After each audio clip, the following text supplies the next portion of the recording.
لكن في امل للتاهل يا كابتن دور 16. شايف المباراه العوده صعبه؟ المباراه كانت صعبه، اثرت على لعيبه الظروف المناخيه. اكيد الجو كده يعني مش متعودين عليه بقى لنا فتره، انما ان شاء الله كان بيقول برضه ان الملعب او الملعب صعب يعني شويه. لها عوامل، انما الحمد لله كلنا ثقه في اللعيبه ان شاء الله معاهم. الاهلي ان شاء الله عايز يعمل مباراه وديه قبل لا مفيش وقت. مفيش وقت، مش عايزين نعمل، مفيش استمرار عليه.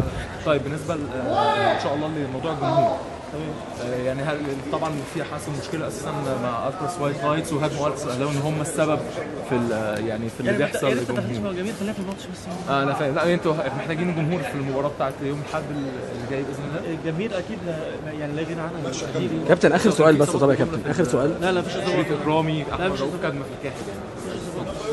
كابتن ايوب، سبب بس تخبط النتائج، يعني فوز في السوبر وقبليها خساره في الدوري، فعايزين نعرف يعني ليه النتائج مش مستقره.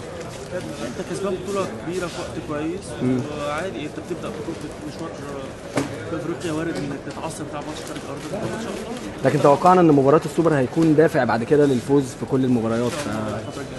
اكيد دور 16 ان شاء الله الاهلي صاعد. ماشي يا كابتن.